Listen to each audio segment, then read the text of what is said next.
Olá pessoal, muito bom estar com você aqui mais uma vez. Que bom que você tem se interessado em voltar no nosso canal, se interessado em aprender mais, em evoluir de maneira inteligente, né? Estou aqui para poder te ajudar nesse processo. Como toda evolução é um processo longo, não é fácil, tem desafios, mas exige tempo, né? O tempo faz parte da nossa vida e a gente tem que saber lidar com ele, né? Estabelecendo prioridades, com momentos de diversão, com momentos de aprendizado, né? Hoje, por exemplo, nós vamos aprender sobre um mundo diferente daquele que a gente está acostumado a ver no dia a dia, né? É um mundo microscópico, né? Será que a gente está sozinho aqui? Será que estamos sozinhos? Não, bom, não estou falando de espírito, obviamente, né? Estou falando de organismos que o nosso olho não é capaz de perceber, né? A não ser que a gente utilize alguns equipamentos que permitem isso, que permitem a ampliação da imagem para a gente conseguir visualizá-los, certo? Olha só, hoje a gente vai começar então um estudo de um mundo microscópico, tá? A gente vai começar a falar das células. Isso vai dar condições de você aprender muito sobre o seu organismo. Isso vai dar condições de você aprender muito sobre os organismos de plantas, de fungos, de protozoários, de bactérias. Vai conseguir entender sobre doenças, vai te dar base para entender a fisiologia, vai te ajudar em outras matérias também, tá? Então é um assunto muito interessante e que estou te convidando aí para você então viajar comigo nesse mundo microscópico, ok? Vamos lá então, olha só, aqui a gente tem duas células diferentes representadas, né? Essas células, como eu disse anteriormente, não são visíveis a olho nu, né? Elas necessitam de um equipamento especial para torná-las maior, capazes de nosso olho perceber a sua resolução, vamos dizer assim, né? Então esse equipamento que a gente utiliza, né, ele é chamado de microscópio, ok? Aqui a gente tem um microscópio muito simples, tá? Que ele amplia a imagem algumas vezes. Em outra aula eu vou comentar a respeito do funcionamento do microscópio com vocês, tá? E a gente vai dar exemplos, a gente vai fazer muitas atividades, tá? Tem muita coisa bacana aí separado para vocês no nosso canal, tá joia? Mas para isso você tem que fazer a sua inscrição, porque você vai receber constantemente as nossas aulas. São poucas não, são muitas. Você já deve ter percebido aí que não para, né? Então vamos, olha aí. O microscópio então vai ser utilizado para poder ampliar a imagem. E essa imagem, essa amostra, né, que a gente coloca nessa região chamada mesa do microscópio, né? A gente coloca ela numa lamínula, uma lâmina de vidro, tá? Essa amostra então vai ser visualizada, tá? E aí a gente pode encontrar diferentes tipos de células. Nessa representação que eu coloquei para vocês aqui, a gente tem um tipo de célula que é diferente dessa outra representação, tá? Nessa célula aqui, ó, a gente encontra um tipo de célula que são as células chamadas de células procariontes, tá? Células procariontes. Célula procarionte.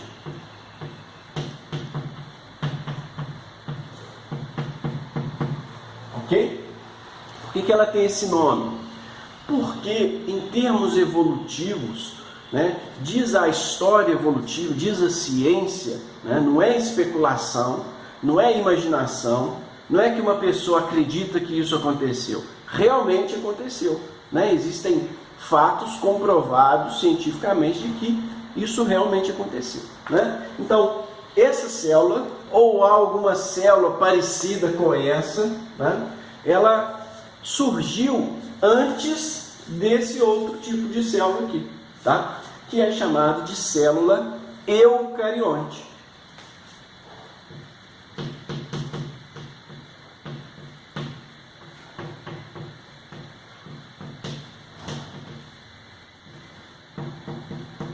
Célula eucarionte representado ali então.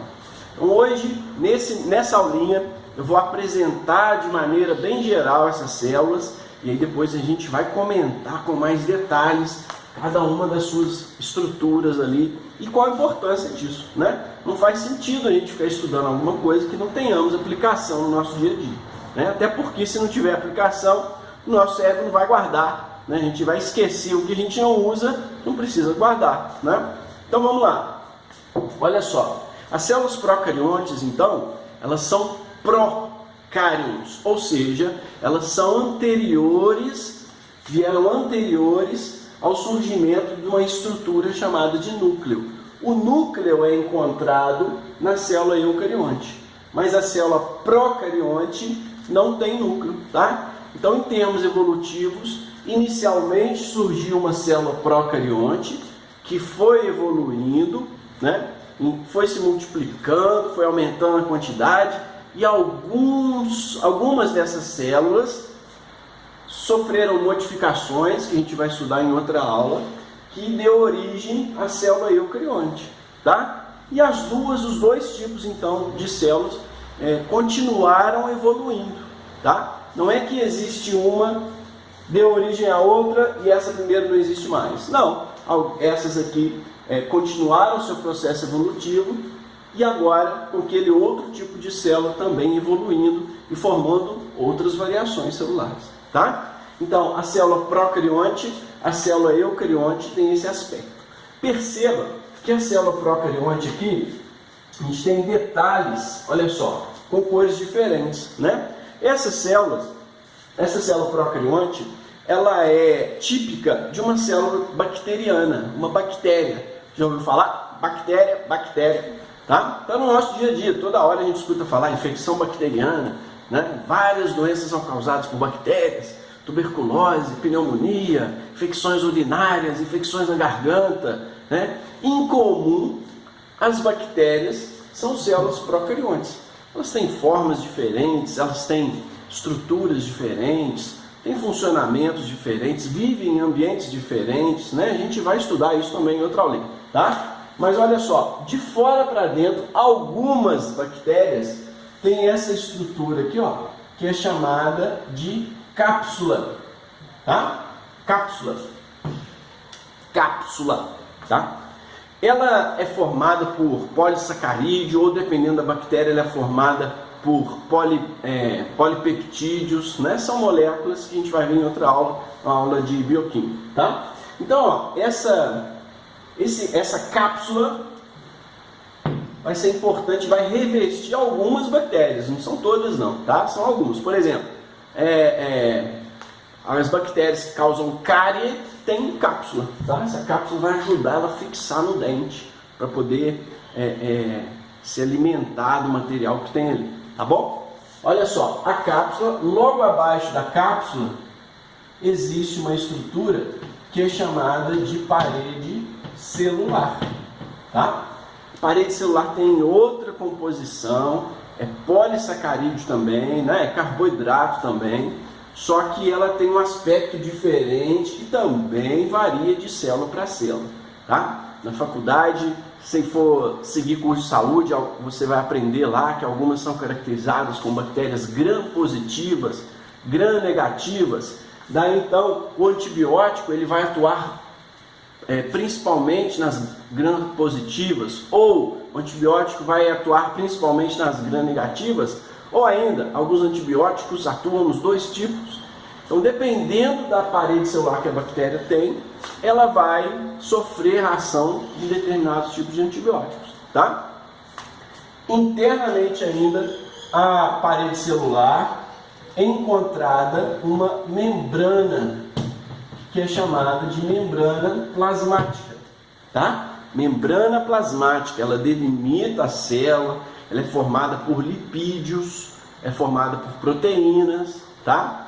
Essa membrana plasmática, então, envolve a célula, fica abaixo, fica mais interna a parede celular, vai controlar o que entra e sai dela, tá? Vai controlar o que entra e sai da célula, ok? Vai ter uma série de funções e componentes importantíssimos para a bactéria e, consequentemente, para a gente também, tá? Delimitada pela membrana, tem uma região que é chamada de citoplasma. Tá? Citoplasma ou sinônimo citossol, ok? Que é onde são encontradas as estruturas. Ela tem um aspecto meio gelatinoso, né? Meio viscosozinho, que é onde são encontradas as estruturas bacterianas, ali algumas organelas bacterianas, como por exemplo essas organelas redondinhas que eu estou fazendo aqui, que são os ribossomos. Ribossomos. Não sei se você está acostumado com esses termos, são nomes diferentes, né? Como eu falei, não está acostumado com o nosso dia a dia, bicicleta, moto, árvore, não. São termos diferentes, tá? Você vai familiarizar com eles à medida que você for estudando, ok? Então é importante que você tenha aí o seu caderno, sua caneta, para você dando pausinha no vídeo, anota, escreve suas observações, anota suas dúvidas, ok? Vem comigo então, ó. O citoplasma ou citossol é onde estão localizadas essas organelas e outras estruturas encontradas na célula bacteriana, tá joia? Essa aqui, por exemplo, é o ribossomo, que é importante para a bactéria produzir uma molécula chamada de proteína, tá? É o local onde a proteína começa a ser produzida, tá? Ela é formada por aminoácidos e a junção desses aminoácidos acontece aqui no ribossomo, tá? E ali também é encontrado o DNA, ó, é encontrado o DNA, tá? O DNA da bactéria é único, ou seja, é um só, e ele é circular, olha só, DNA circular, é um DNA só, circular, tá? Ele fica numa região que alguns autores dão o nome de núcleo, alguns autores, ele fica numa região que alguns autores dão o nome de nucleoide, tá? Mas é uma região, mas não é delimitado por nada, ele fica solto no citoplasma. Olha, ele está aqui, olha, ele está aqui, olha, ele está aqui, por aí vai. E essa região é chamada de nucleoide, certinho? É o DNA que vai controlar o funcionamento da célula. É o DNA que vai determinar quais proteínas aquela célula é capaz de produzir, consequentemente a maneira que ela funciona, certinho? Por exemplo, uma das proteínas que essa célula pode produzir são proteínas que servem para formar essas estruturas aqui, que são encontradas em algumas bactérias, não todas, tá? Elas envolvem toda a bactéria, são chamadas de fímbrias. Ó, as estruturas são chamadas de fímbrias.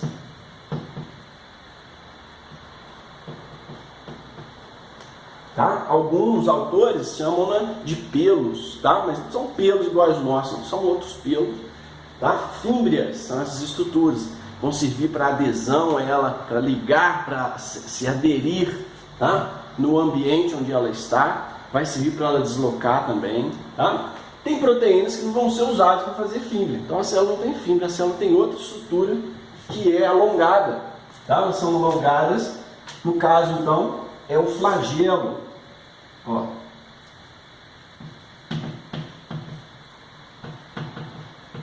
Flagelo, ok? Então algumas bactérias têm um flagelo, outras bactérias têm um grupinho de flagelos aqui, outras bactérias têm flagelo pela sua célula toda, outras têm tufos de flagelo para um lado e para o outro, tá? Muitas funções, muitas variações. As bactérias são organismos, né, unicelulares, que tem uma variedade muito grande, ok?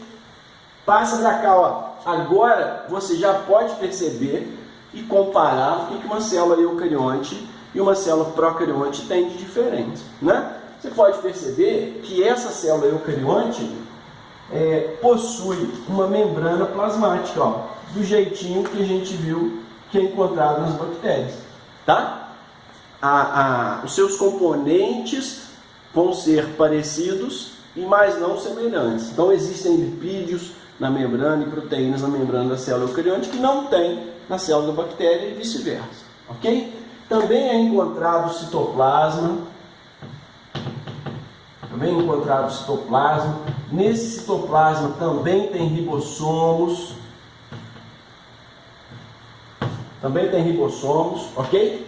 Mas aqui existem outros componentes que não tem nas células procariontes, né? Por exemplo, o que dá nome ao grupo, célula eucarionte, quer dizer, uma célula que tem núcleo, que tem um interior, onde fica o material genético, ó, você pode perceber que são vários, não é um só e não é circular, são vários DNAs que tem na célula eucarionte, ok?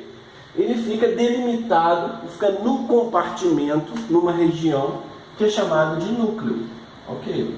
Vou colocar só o Nzinho ali de núcleo, é um interior, não necessariamente no meio, mas é uma região mais interna da célula, onde fica encontrado o material genético, ok? Além dessa diferença, a célula eucarionte também você pode ver que tem outros compartimentos, tem essa região, essa região, tá? Delimitados por membranas, que são parecidas com membrana plasmática, ok? Numa outra aula a gente vai falar de onde vieram essas membranas aqui, de onde vieram esses organelas, ok? Então, por exemplo, tem uma organela chamada de retículo endoplasmático, tem uma outra organela chamada de complexo de Golgi, tem uma outra organela chamada de mitocôndria, tá? Ok? Show de bola! Olha só, a mitocôndria, por exemplo, ela tem função importantíssima e várias comprovações científicas reais demonstram que há milhões de anos atrás as mitocôndrias na verdade eram bactérias, tá? Tem muitas comprovações, a gente vai comentar sobre isso futuramente, mas só para você ter uma noção, esse tamanho dessa mitocôndria é aproximadamente o tamanho dessa bactéria, tá? Só para você já ter uma noção aí, que demonstra então que a célula eucarionte é muito maior do que uma célula procarionte, beleza? Então já foram, ó, falando várias diferenças aqui para vocês em relação à célula eucarionte e à célula procarionte, tá? Como eu disse, as células vão continuar evoluindo, se modificando, se adaptando ao ambiente, né? E essa célula eucarionte, por exemplo, ela originou outros tipos de células, tá? Por exemplo, originou células que têm uma estrutura externa mais rígida, ó, ela tem uma estrutura externa mais rígida, que é chamada de parede celular. Olha lá, parede celular, ok? Essas células eucariontes que têm parede celular têm uma parede com composição diferente da parede celular das bactérias, tá? Certo? Elas também podem ter outras organelas, por exemplo, essa organela aqui, ó, que é chamada de vacúolo,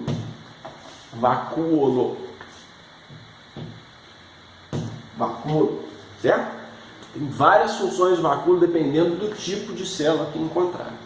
Beleza? Agora, a gente pode imaginar que as organelas que têm membranas e que não têm membrana ficam boiando na célula, né? Essa é uma visão bem simples, né? Que na verdade foi deixada de lado a partir do momento em que foi comprovado que no citoplasma da célula existem proteínas, ó, de novo, proteínas. Existem proteínas que funcionam como uma rede que sustenta e organiza todas as organelas. Então as organelas têm funções definidas na célula por essas proteínas, tá? Que funcionam, que atuam como se fosse um esqueleto dela, tá? Um esqueleto bem dinâmico, que muda de forma, que participa de um monte de funções, tá? E por isso ele é chamado de citoesqueleto. Ó, citoesqueleto, tá? Não é encontrado em células procariontes. Ele é encontrado somente em células eucariontes. Beleza aí? Tudo certo? Então, só três características diferentes entre células eucariontes e procariontes. Nas eucariontes é encontrado o núcleo, tá? São encontradas organelas membranosas e citoesqueleto. Isso não tem aqui, certinho? Não quer dizer que uma é melhor ou pior, quer dizer que uma é mais simples outra é mais complexa, tá? Não quer dizer que uma é mais evoluída do que outra. As duas existem ao mesmo tempo, né, no planeta, então elas são igualmente evoluídas. Só que a complexidade de funcionamento, de estruturas na célula eucarionte é maior, ok? Célula eucarionte são células, por exemplo, de animais, tá? São células, por exemplo, de plantas, de fungos, protozoários, ok? Agora a célula procarionte é uma célula de bactéria, tá? Que é o exemplo típico aí, ok? Joia? Entendeu direitinho aí essa apresentação, esse mundo que está conosco, que apesar da gente não ver, é responsável pelo nosso funcionamento, tá? Ele é responsável pela nossa sobrevivência. A gente tem no organismo muitas bactérias, muitos fungos, que se não tivessem aqui, a gente não existiria, tá? Provavelmente a gente já estaria morto, certo? Grande abraço para você então, dá o seu likezinho aí, inscreva-se no canal e prepare-se porque tem muita coisa legal chegando por aqui, beleza? Tchau, tchau então pessoal, até mais!